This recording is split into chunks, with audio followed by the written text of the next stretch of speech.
Beleza. Sejam bem-vindos. Meu nome é Miguel Aragón. Eu sou desenvolvedor de negócios para manufatura na América Latina para a AWS. Eu tenho o prazer de estar hoje com meus colegas Clérinson e Guilherme. Eu sou mexicano, mas fique tranquilo, eles falam perfeitamente português, não tudo vai ser em portunhol. Então, nós temos o prazer hoje de falar sobre o que nós tivemos a oportunidade de ver durante nossa presença, nossa visita na Hannover Messe. Para mim é muito relevante primeiro ter a oportunidade de que vocês se apresentem com o público. Primeiro, da minha parte, eu esqueci, eu tenho mais de 17 anos de experiência na indústria de manufatura e automotivo. No México, na Alemanha e nos Estados Unidos. Principalmente a minha experiência é na parte digital, de transformação digital, sendo uma das minhas últimas responsabilidades ser o CIO da Audi no México. Para mim é um prazer estar aqui com vocês e moderar esta mesa de trabalho com meus colegas. Então, Clérinson, você pode também se apresentar, por favor? Tá bom. Bom, não sou tão importante assim, mas eu sou o Clérinson Santana. Eu lidero aqui na AWS o segmento de automotivo e manufatura. Eu sou responsável pela parte técnica desse segmento aqui no Brasil, com times de Solution Architects. E dentro do segmento aqui no Brasil, a gente tem atuado para ajudar o cliente na transformação, né? E eu venho da indústria também com um pouquinho mais de 12 anos de indústria, diretamente na indústria, e atuando desde cybersecurity a projetos de integração de IT/OT. Então, eu costumo brincar que é aquele momento em que a gente tem que olhar para o legado e aprender a lidar com o legado e fazer a transformação do legado na perspectiva de indústria e ver o que a gente viu na Hannover e compartilhar um pouquinho aqui, eu acho, com o público, com a perspectiva do Brasil, né? O que a gente vê acontecendo aqui, o que a gente viu lá fora, acho que vai ser uma oportunidade bem bacana de compartilhar no dia de hoje. Beleza. Obrigado, Clérinson. Maravilha. Primeiro, Miguel, obrigado acho que pelo convite. É muito legal estar aqui junto com vocês, não só dada a experiência de vocês de indústria, mas compartilhar também com todo mundo o que a gente pôde presenciar na Hannover. Foi a minha primeira vez participando dessa feira, que é uma das maiores importantes para a manufatura no mundo. Eu sou Guilherme Prevedelo, atuo junto com o nosso braço direito aqui, Clérinson, no time de vendas AWS, olhando para os clientes de manufatura. Meu background, eu sou engenheiro mecânico, então venho da indústria por conta de ter me desenvolvido dentro da própria Bosch, e aí já estou no mercado de tecnologia aí há mais de 10 anos.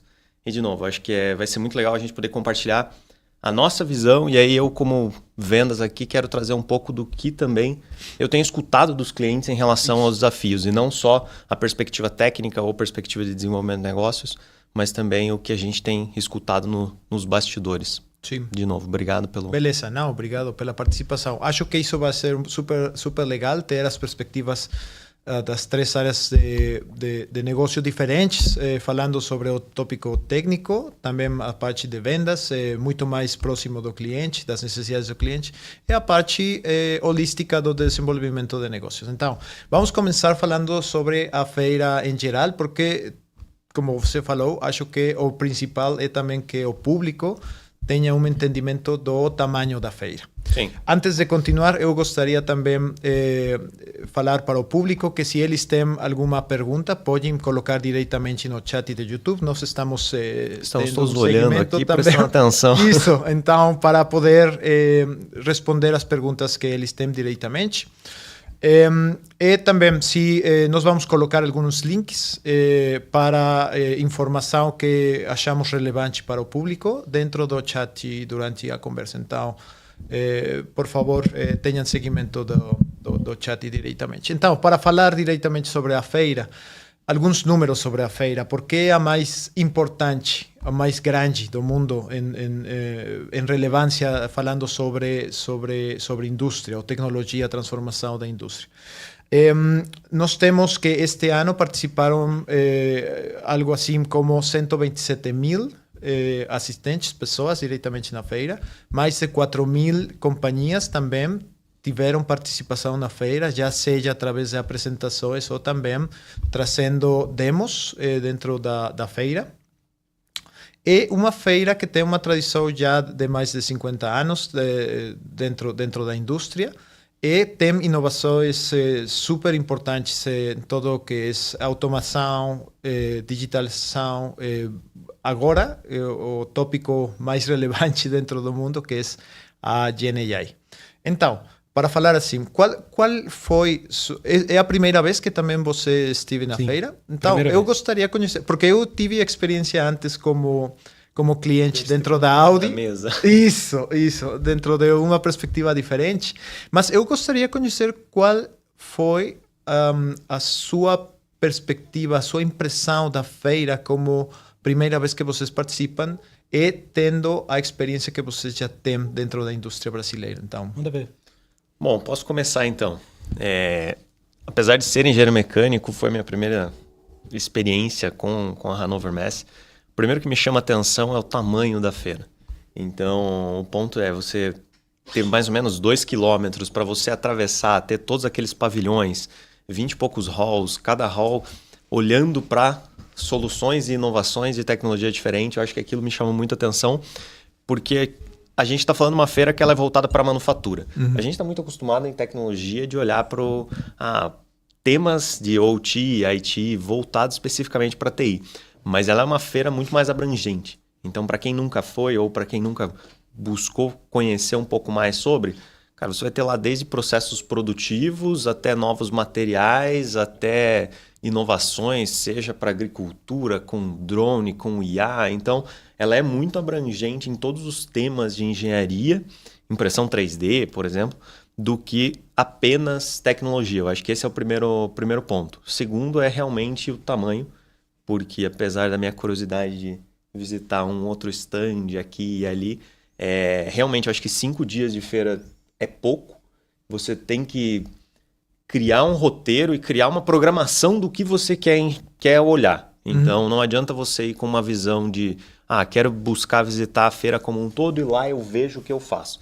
Não vai dar certo. Você provavelmente vai ver muita coisa... brincadeira que é quase igual a Disney, né? Você tem que se programar o roteiro, porque senão... Porque vai ter fila, vai ter gente, isso aí. Vai ter que andar bastante, vai ter que se programar.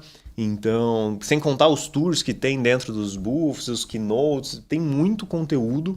E eu acho que o segundo ponto é, primeiro, tamanho físico, segundo, tamanho de conteúdo. Eu acho que terceiro é relevância. Eu acho que a atualidade dos temas que a gente vê lá, dificilmente existe algum outro meio ou alguma outra fonte de conhecimento. Até para mim, como atuante no mundo de tecnologia, teve bastante inovação que eu fiquei, caramba, do ponto de vista de engenharia, do ponto de vista de impacto, como tem sido o desenvolvimento disso ao redor do mundo. Acho que esses 3 pontos, então, principalmente, eu acho que tamanho físico, segundo, tamanho em relação à perspectiva de conteúdo, e terceiro, acho que impacto que as inovações e o que é discutido lá causa e reverbera no mundo como um todo. Uhum. Para mim foi um momento de poder... Eu gosto às vezes de parar e refletir. Quando eu cheguei e comecei a ver o pavilhão, eu olhei pensando no como é que foi o começo e olhando para a história, você percebe que a Hannover é onde a história passou da tecnologia. Você vê desde as empresas em vídeos institucionais mostrando a apresentação dos primeiros PABX como grandes inovações, a hoje a gente falando em drones, em processos semi-autônomos, operando e fazendo parte do processo de transformação. Uhum. Acho que a Hannover demonstra muito essa evolução do que foi a tecnologia ao longo do tempo como meio de evolução da manufatura. Entendi. A tecnologia muito mais como meio. E aí você entender que tem que ter maquinário diferente, que o maquinário passa a ficar mais inteligente, que novas fontes materiais foram descobertas a partir de dados que foram coletados do processo industrial. Acho que ali materializa muito tudo aquilo que a gente vê de fala, onde hoje a gente aplica a experiência do dado. A Hannover traz um pouco isso dentro da história. E por ser muito grande, você consegue ter contatos, às vezes, em instrumentação que até então você não sabia que existia. Uhum. Você ganha acesso para debater problemas, talvez, com um fabricante, para te ajudar a endereçar um problema que talvez seja um problema comum, mas que ninguém tenha parado para sentar e discutir muito próximo, que acontece muito com a gente, principalmente na dinâmica nossa de como a gente captura a demanda do cliente. E eu percebi também dentro da feira que a própria feira vem se moldando daquele cenário da indústria tradicional, do maquinário tradicional, para temas que são estratégicos no longo prazo, como sustentabilidade, temas que vão influenciar a maneira, olhando para o workforce management, como é que eu trabalho e gerencio melhor conhecimento, como é que eu trabalho para proteção das pessoas que estão no processo de produção, ter essa perspectiva além do maquinário e além da tecnologia aplicada na própria planta. Acho que a Hanover, talvez ela inspire mais, e a minha percepção, as pessoas a pensar diferente a maneira como elas produzem, a maneira como elas trabalham. Entendi. Eu gostei muito da comparação que você fez entre a feira de Hannover e Disneyland, porque eu acho que algo também super relevante da feira é que todos os parceiros que aí participamos fazemos um esforço muito grande de trazer a tecnologia próxima a nossos clientes. Então, sim, como o Clearingson também falou, o mais relevante da feira mesma não é a tecnologia, mas a aplicação da tecnologia para a indústria. O impacto que causa. É o impacto que causa. Então, mas eu acho que a gente tem muita preocupação disso. Pelo menos assim, olhando para a AWS, eu percebo que a gente tem muita preocupação em não gerar distração. A gente não colocar a tecnologia para achar um problema para usar. Então, a gente, pela nossa dinâmica, eu acho que essa feira, ela desconecta muito com essa maneira como a gente gosta de expressar, de entender o problema de negócio e começar a desenvolver alternativas e respostas para esses problemas. Sim. Mas assim, se você não se planeja para na feira estar no evento, estar na fala, você vê, a gente vai falar um pouquinho mais talvez ali sobre a dinâmica da AWS, é muito conteúdo. Eu mesmo trabalhando no evento, num primeiro evento, trabalhando no evento, eu não consegui ver todo. Não. Eu conseguia passar pelos halls, fazendo a rota até chegar no nosso booth especificamente, principalmente por conta de cadência com o cliente. Mas é uma infinidade de coisas. Se você for passar ali para olhar tudo, você perde um dia praticamente por Não, você tem que ter uma equipe, né? Tem que ser um trabalho em equipe. Você leva as pessoas e leva fala, pessoas e distribui vamos. as pessoas. Se você quer aprofundar no que está acontecendo, você tem que levar mais pessoas e dividir para conquistar. É a melhor alternativa. Entendi. Qual seria para vocês o chamado ação? Que é o que a gente, que é o que o público que está agora seguindo essa transmissão poderia fazer para entender um pouco mais a magnitude da feira, o impacto da feira na indústria mesmo? É uma recomendação que eu daria, por exemplo, a própria AWS, a gente tem um blog post que a gente fez sobre a Hanover. Eu acho que é um blog post interessante porque ele traz um histórico, ele traz uma série de conteúdos do que é a Hanover. E a gente, na própria página da AWS, quando você busca lá sobre Hanover, tem a versão do ano passado, com alguns conteúdos sobre demanda também disponíveis. Acho que dá um pouco de amplitude na perspectiva do ambiente. E a própria página da Hanover tem bastante conteúdo interessante ali para ser consumido para as pessoas de uma maneira geral. Mas ali você vai ver o público desde a engenharia ao time de tomada de decisão. Então é uma feira que é preparada para atender todo mundo, todo o público. Sim. Sim, temos um dado também da feira deste ano que a maioria das pessoas, a grande maioria das pessoas que participaram na feira tinham uma posição dentro da indústria como tomadores de decisões. Então, as pessoas, o público vai ou participa na feira não somente para conhecer a tecnologia, mas para fazer negócio. Para fazer negócio e também para as tomadas de decisão dentro da indústria mesma. Temos a primeira pergunta aqui, que, em geral, qual foi, que inovação que vocês viram na feira que mais chamou a atenção? Qual foi? Cara, que mais chamou a atenção? Pô, eu vou puxar sardinha para o mundo de tecnologia, né? Não tenho como... Beleza. Eu acho que o uso de IA generativa para treinamento de modelos para utilização em robôs. Então, ao invés de você criar diferentes situações para treinar um modelo de um robô, vamos supor que vamos pegar essa xícara, ele vai precisar ter diferentes pegadas, a xícara ela pode estar em diferentes ângulos. Então, você fazer isso de maneira física seria muito custoso e demorado. E hoje a gente consegue criar um ambiente virtual, seja de realidade aumentada, criar um ambiente onde esse robô ele vai ter a mesma interação com as capacidades físicas da própria xícara, só que de maneira escalável e muito mais rápida. Você consegue simular milhares de robôs ao mesmo tempo, com milhares de xícaras e milhares de situações. Entendi. para mim, eu acho que isso foi algo impactante pelo fato de que sempre teve aquele sonho de quando será que eu vou ter um robô em casa me ajudando, sabe? Meio Jetsons, assim. Sim, sim, sim. Entendi. E também trazendo essa tecnologia para os tópicos de treinamento de sistemas de visualização ou de processamento de imagens é super interessante. Vamos falar sobre isso também um pouco mais adiante, mas para você? Para mim, eu acho que tem um misto que é a gente está num momento de transformação, acho de inflexão para aquele modelo tradicional onde a gente imaginava que toda a tecnologia da planta residia só na planta. Eu acho que uma das coisas que a feira tem mostrado é que a nuvem não é mais internet, a nuvem também é uma extensão de uma infraestrutura da própria planta. E eu acho que para mim, como inovação, foi ver o quão maduro as tecnologias estão sendo apresentadas, elas permitem esse trabalho híbrido, do que precisa estar na nuvem, do que precisa estar na planta, o que faz sentido continuar na planta, o que não faz sentido continuar na planta, e como isso habilita novas capacidades de comunicação, 5G, 4G privado, habilita meios de você levar a inteligência do robô, não necessariamente está no robô, mas está numa capacidade de tomar decisão mais próxima de onde ele precisa.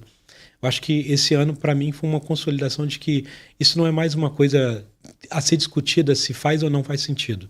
É uma situação que, para mim, olhando para a visão da feira hoje, é uma situação de quando é que isso vai começar a ser implementado, do que se faz sentido começar a discutir ou não a implementação desse tipo de abordagem. Eu acho que tem um ponto legal de que eu vejo de vidas passadas, que é justamente a questão de você ter essa integração. Você ter uma rede parceira que seja madura o suficiente para você integrar desde o chão de fábrica até a nuvem.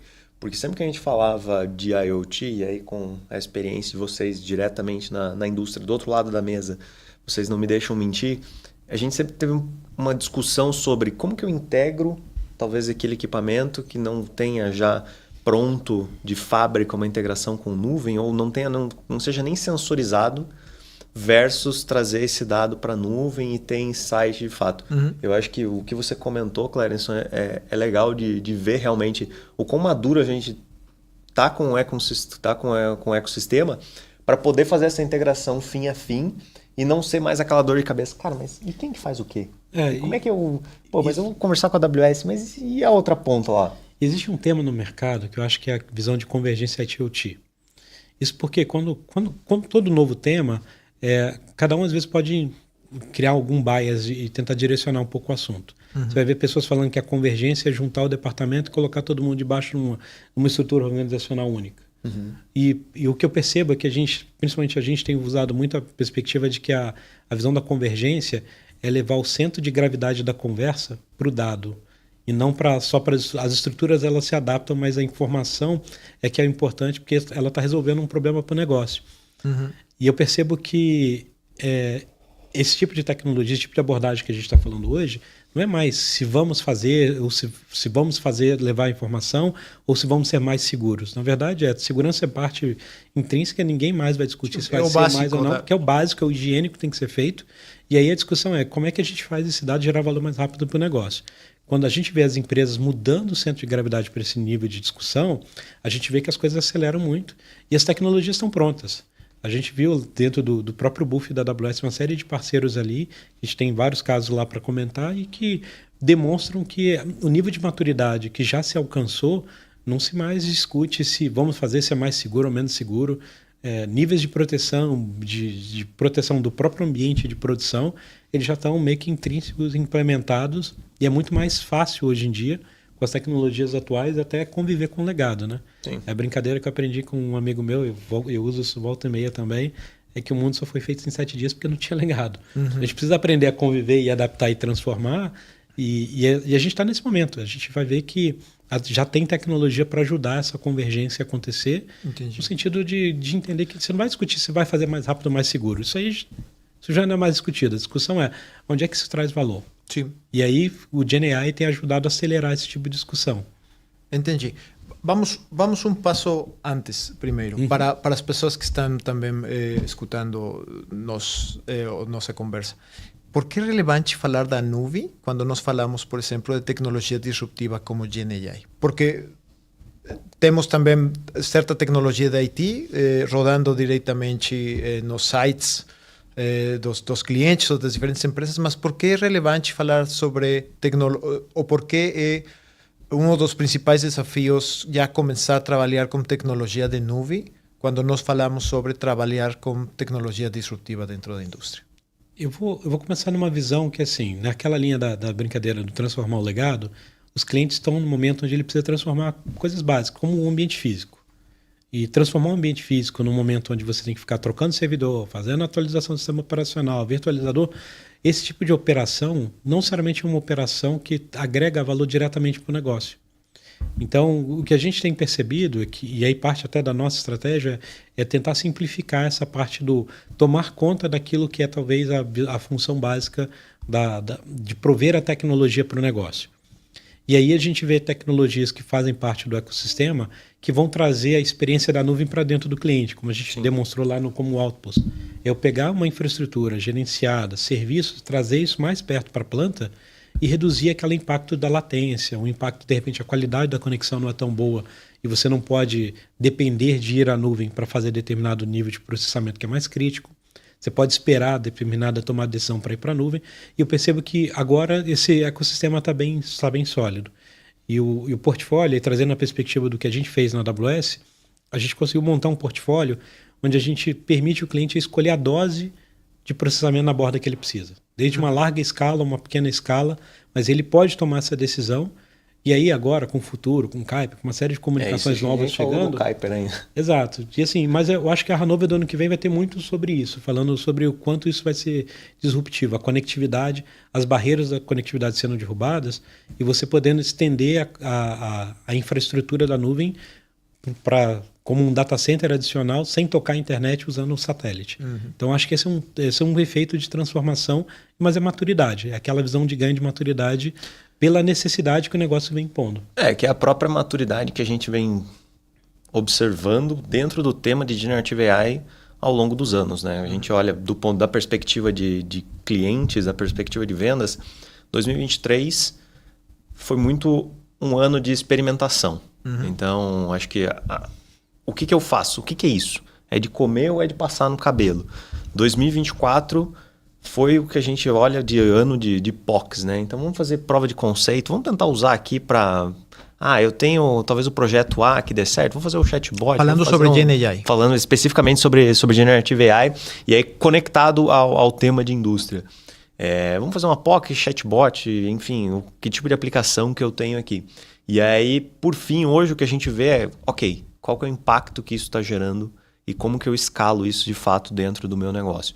E aí, conectando com as capacidades de você ter isso, seja 100% em nuvem versus trazendo para a borda, você consegue atender uma gama diferente de necessidades da própria manufatura.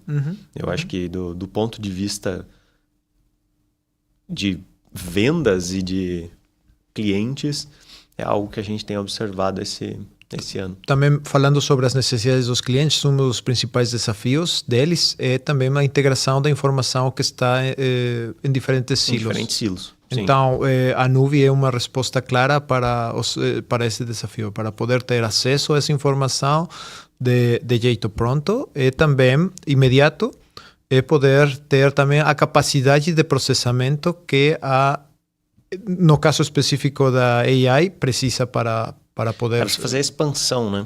Eu acho que a grande palavra ainda acaba virando escalabilidade, porque aquelas discussões que a gente tinha antigamente sobre é seguro, não é? Eu acho que a gente já passou isso e já criou uma certa casca, certo conhecimento acumulado. E a maturidade do próprio como usar mais, as pessoas já ao usar mais e entender que você tem o controle sobre o nível de segurança que você quer aplicar ao seu dado, esse tipo de discussão já não é mais uma discussão tão comum de você ver, porque a maturidade já aumentou bastante. Mas eu acho que também o desenvolvimento das soluções foram orientados a simplificar a maneira como você estabelece o controle. Não adianta você falar, eu quero controlar, mas você tem um monte de botão, um monte de lugar para apertar. Então, eu acho que as coisas também evoluíram no sentido de... E aí, é por isso que é importante coletar feedback do cliente, né? Para que você simplifique esse tipo de experiência.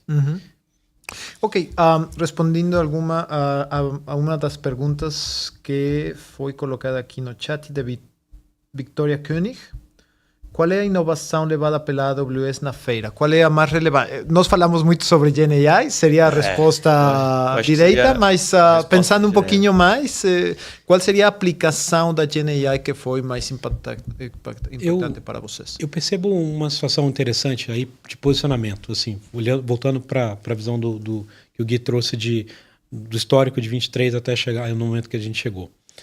A gente se preocupou muito em construir uma fundação que permitisse com que qualquer uma pessoa que tivesse o desejo de implementar algo que dependesse de GenAI tivesse condição de fazer. E isso significa você poder ter direito à escolha de um melhor modelo que responde mais rápido, com mais contexto, com um preço melhor, porque cada um vai atender uma necessidade específica. Eu acho que esse ano a gente conseguiu consolidar dentro do portfólio, vários analistas, a gente vai olhar ali o resultado do que foi a visão do próprio Hanover, posicionários de forma positiva. E eu queria trazer a perspectiva muito de que a gente conseguiu, talvez, conectar a dinâmica do uso dos modelos e das tecnologias de habilitar integrado dentro das ferramentas nossas de indústria para que você conseguisse trabalhar a visão diretamente para o negócio. Porque, sendo bem claro, às vezes você trazer a solução de GenAI para uma ferramenta de produtividade, para uma planilha, para documentos de texto, quando a gente olha para a matriz de custo da companhia, não necessariamente pessoas e a produtividade das pessoas é o que vai mudar o ponteiro do negócio. Sim. E quando você traz o GenAI e aplica esse GenAI diretamente na linha de produção, em etapas de produção, em otimização e ganho de produtividade no ciclo como um todo, conectado à produção, o impacto é muito maior para o negócio. O negócio começa a recuperar esse investimento de uma forma mais positiva.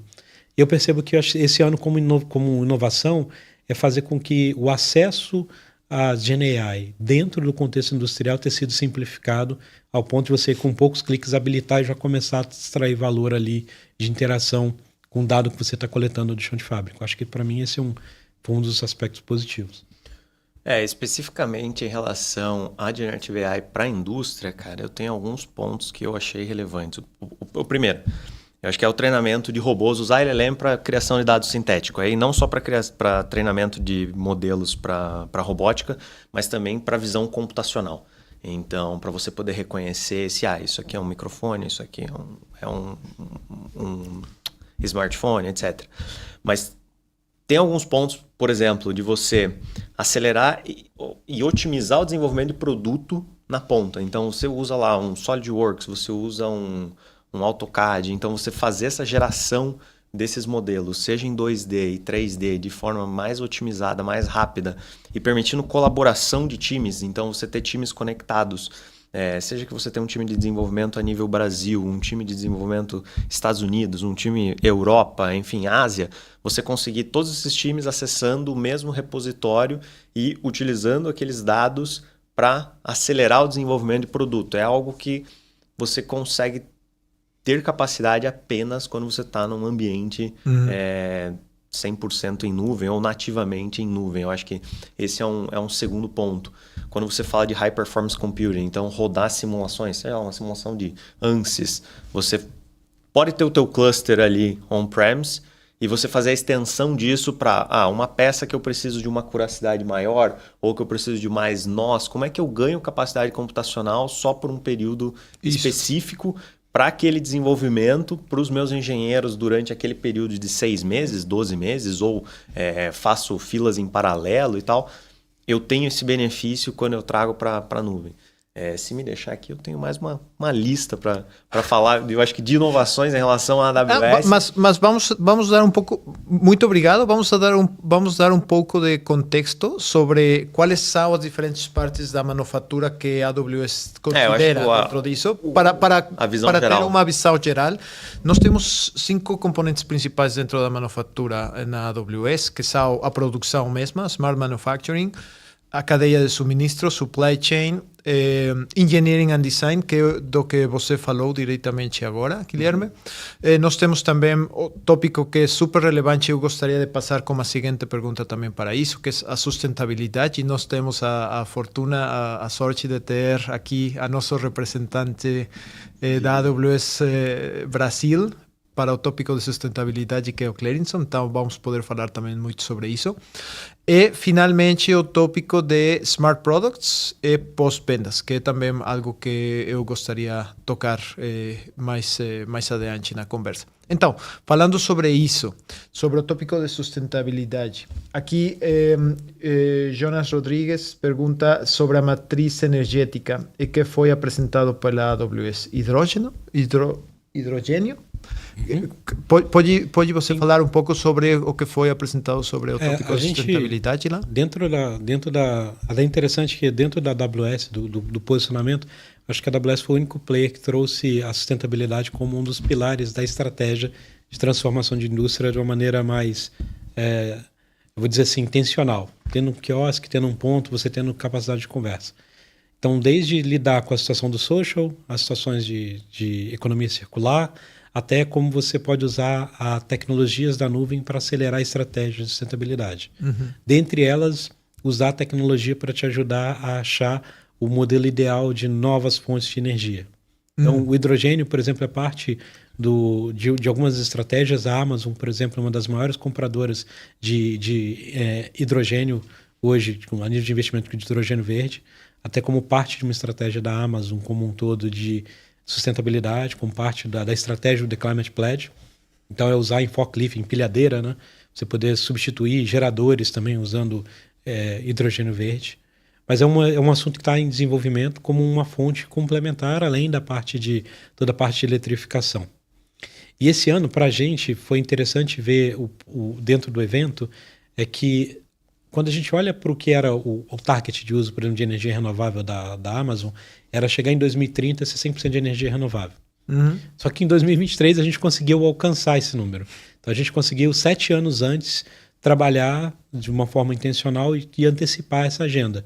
Isso é importante porque isso nos ajuda, à medida que a gente tem novas demandas, como GenAI, demandas que vão consumir mais energia, a poder trabalhar de uma forma estruturada a comportar esse crescimento sem que impacte a estratégia como um todo de longo prazo.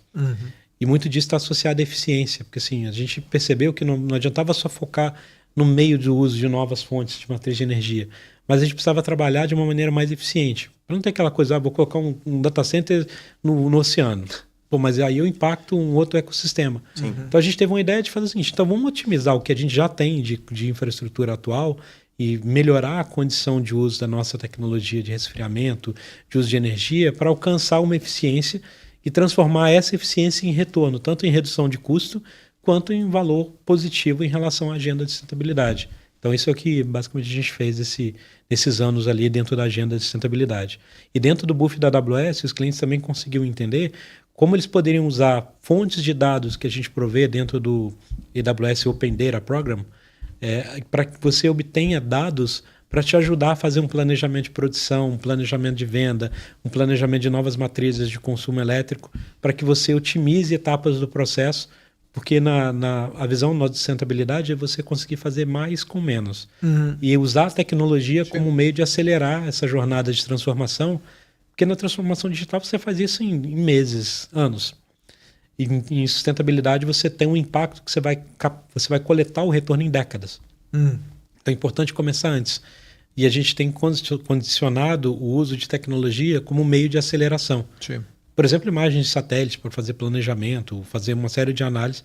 Hoje é muito mais fácil. Você tem dados de repositório, por exemplo, olhando para o Brasil, de satélites como Sentinel-2, disponíveis ali dentro, porque você consegue rapidamente obter esse dado sem precisar ter acesso direto ao satélite para começar a extrair valor desse dado para alguma etapa do próprio processo de produção. Seja planejar uma agenda mais positiva de produção, seja entender como reagir a condições intempéries do clima e também olhar a perspectiva de agendas positivas que a gente tem feito com algumas empresas para que a gente também tenha tentado criar movimentos que sejam positivos, desde treinar e capacitar pessoas no uso de tecnologia para uma perspectiva muito mais de social para gerar impactos sociais, além de manter reflorestamento e áreas de preservação e uso positivo de água, né? É onde a gente fala que a gente quer devolver mais água do que o que a gente capta de fontes de saneamento próximas às regiões onde a gente opera. Entendi. Para mim é super interessante o que você falou sobre que a gente, a AWS, está focado em gerar as ferramentas que os especialistas dentro da indústria precisam para poder trazer valor a seu negócio, independentemente da fonte ou do foco do negócio.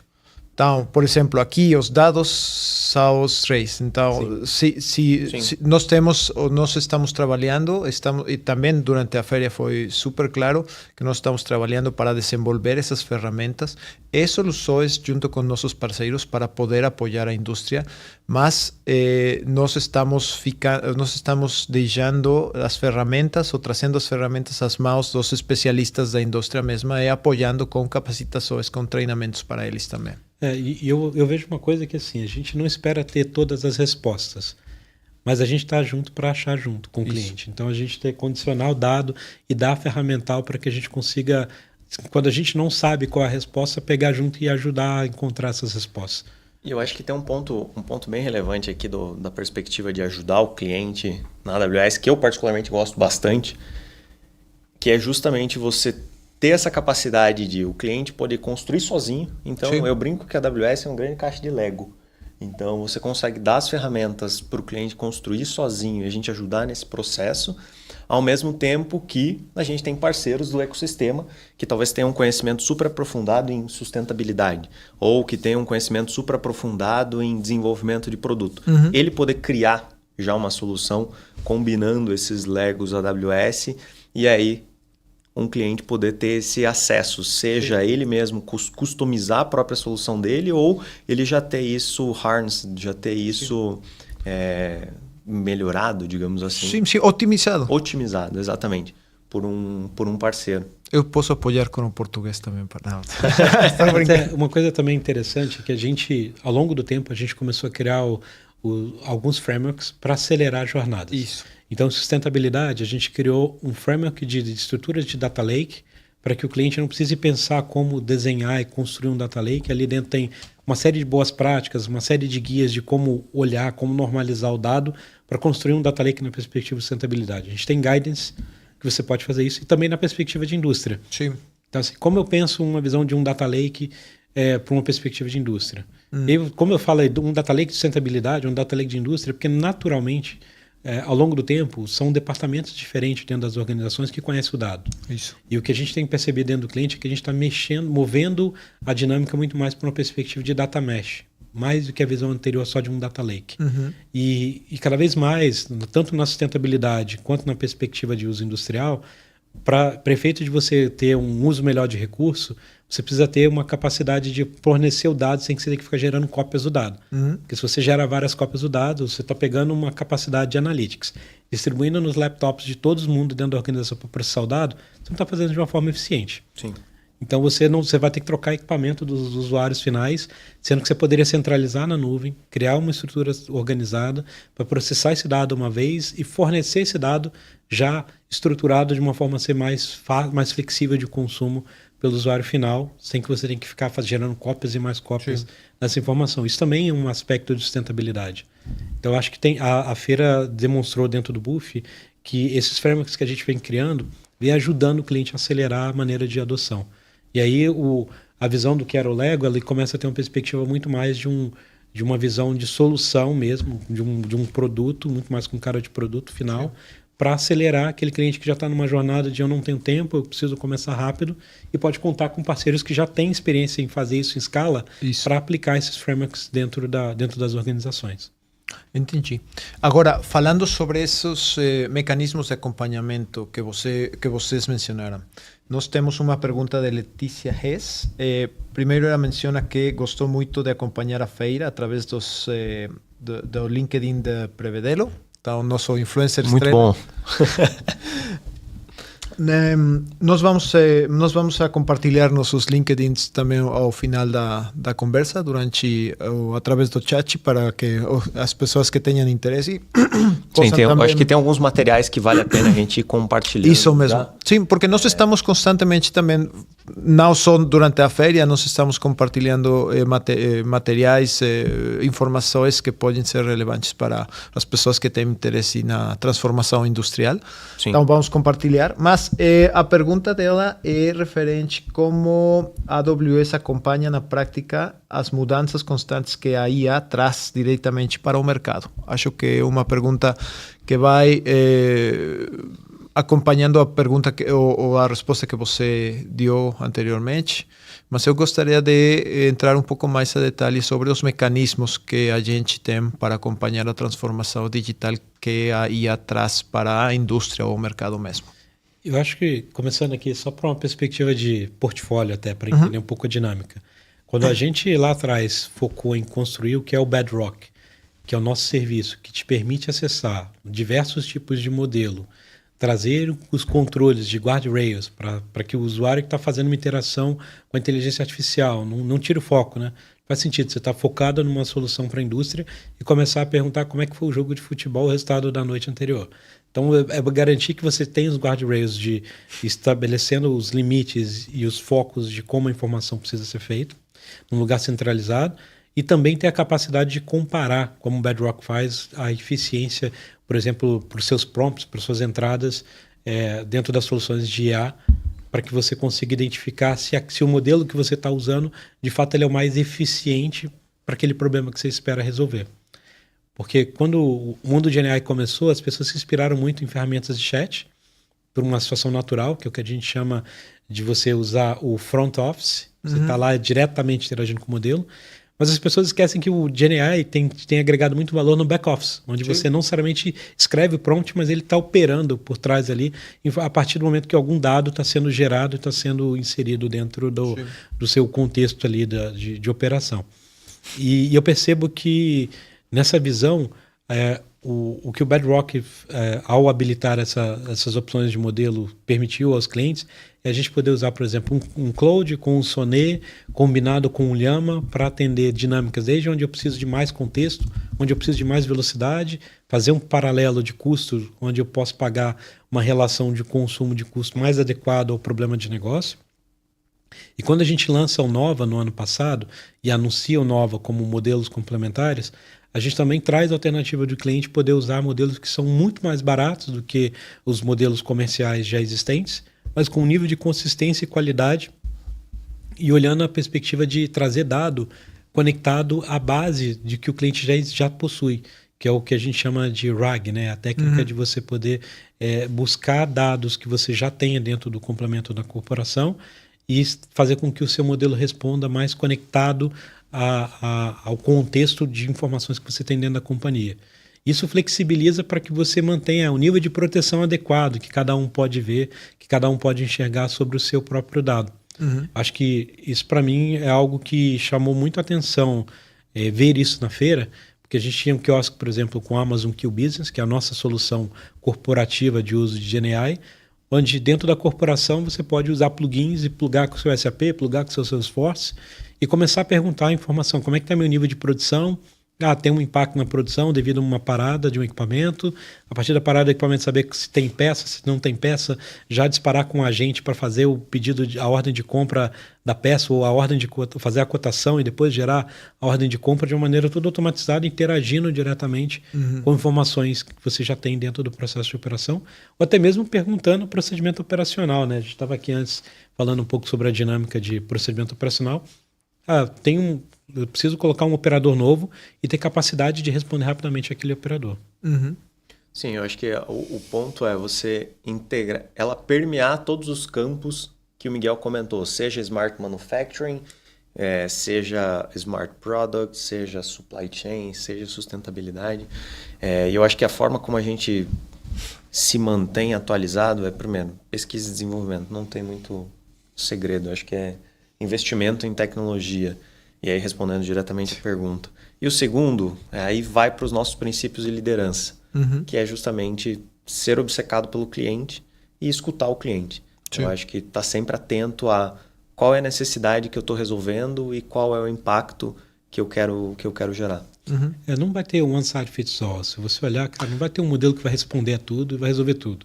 E se ele começar a resolver tudo, não necessariamente ele vai ser financeiramente mais adequado para aquele contexto. Você vai estar pagando por uma capacidade que talvez você não tenha necessidade de usar naquele momento. Isso fez parte da escuta ativa que a gente tentou ter ao longo do tempo nessa demanda dos clientes. Sim. Eu acho que o legal disso é quando a gente olha para a dinâmica hoje do portfólio, é você ter a perspectiva mesmo da escolha.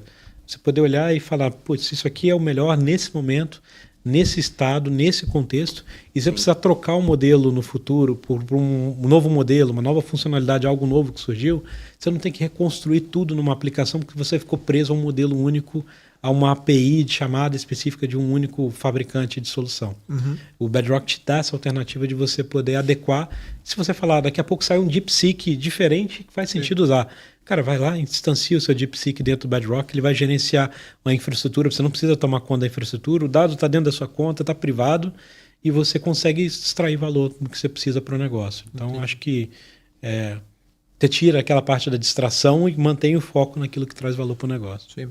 E adicionando também um pouco sobre, não somente sobre as ferramentas técnicas que a gente tem, mesmo que também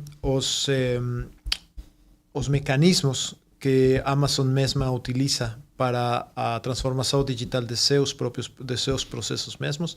Acho relevante também mencionar mecanismos como D2E, Digital to Everything, que começando ou partindo dos dados que as indústrias têm, podemos trabalhar como a indústria mesma, como os especialistas da indústria, uma transformação dos processos baseados na informação que eles já têm. Então, temos que lembrar que na indústria normalmente é o contrário. Vocês planejam o processo e os dados são um resultado secundário do processo. Aqui nós partimos dos dados que a gente ou que a indústria mesma já tem para fazer uma transformação do processo que sem os dados não seria possível. Então, nós temos exemplos muito claros dentro da Amazon mesmo. Por exemplo, nossos FCs, nossos Fulfillment Centers, centros de distribuição, não trabalham com, como se fala, com um storage central, mas é um storage distribuído de jeito aleatório.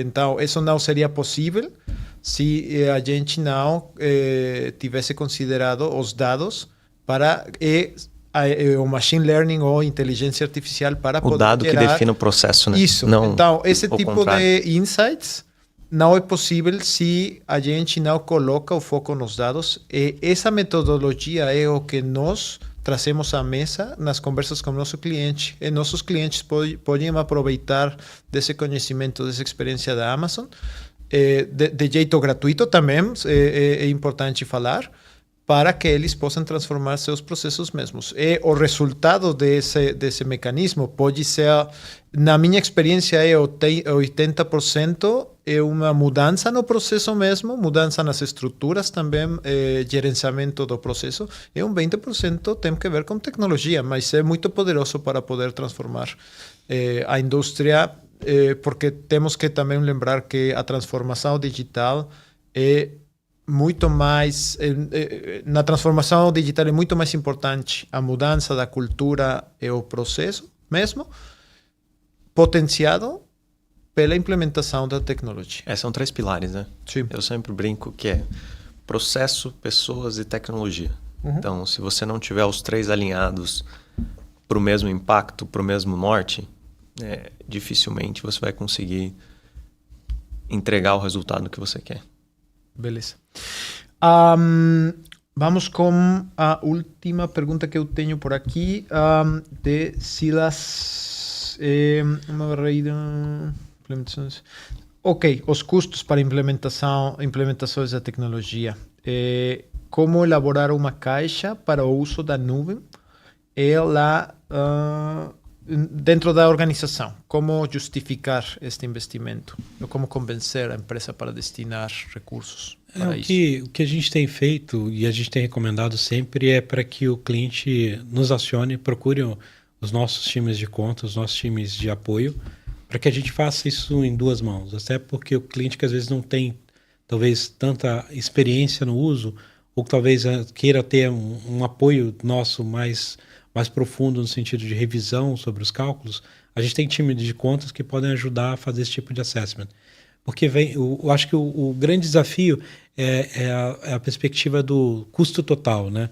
É olhar, por exemplo, quando a gente olha fazer investimento de nuvem no passado, não é só o custo do servidor, mas o que eu tenho de serviços complementares que eu deixo de fazer na minha perspectiva interna, eu deixo de ter trabalho, Sim. e eu transfiro esse esforço de trabalho como parte de um serviço. Então, eu acho que o nosso time tem um time preparado, olhando tanto a perspectiva de nuvem quanto especialistas de negócio, especialistas na área de tecnologia que conseguem ajudar o cliente. Então, minha sugestão é que, num primeiro momento, conecte com os times de conta para levar o caso de uso, para ajudar a fazer uma estimativa mais adequada em função do desafio que você está enfrentando naquele momento e talvez as etapas que você queira surgir, porque a gente tem serviços que fazem coisas parecidas, com propósitos parecidos, mas são escalas diferentes, e aí isso influencia no custo. Então, nossos times especialistas podem ajudar a fazer esse tipo de proposta, como a gente tem o Guilherme aqui como uma pessoa do time de sales, a gente tem os times responsáveis pelas carteiras de clientes dos mais diversos segmentos, e a gente consegue engajar esses times especialistas nossos, tanto de vendas quanto de Solution Architect, para trazer essa visão mais adequada do custo. E aí não é só olhar o custo da nuvem em si, mas é olhar esse custo total para que você demonstre para a companhia que você consegue fazer mais rápido, com mais escala, com um preço mais adequado. Eu não poderia ter dado uma resposta melhor, Clérenson. Acho que você cobriu exatamente os pontos. No final, eu sei que eu posso estar sendo um pouco repetitivo, mas volta em qual é o impacto e qual é a estratégia que está buscando ser imprimida. Então, buscando ser atingida. Porque, como o Clérenson falou, às vezes não é só o custo per se, mas você utilizando nuvem, ter a capacidade de gerar uma nova linha de receita na tua empresa ou então criar um novo tipo de colaboração que vai ter um impacto muito maior e você vai ter uma geração muito maior do que de fato só atrelada ao custo de nuvem que você, ou o custo de infraestrutura, digamos assim, sendo mais genérico, que você tem hoje. Então, no final, a gente tem times e pessoas justamente para sentar e ajudar nesse desenvolvimento. Entendi. Desde meu ponto de vista, minha experiência na indústria, a melhor maneira de justificar um investimento é justificando com um dos processos mais relevantes ou das dores mais importantes da indústria ou da empresa mesma. Então, se vocês, dando resposta a esta pergunta, se podemos identificar como time da AWS e o time do cliente em conjunto um processo que seja um bottleneck ou que tenha uma dor muito grande para o negócio e que nós podemos também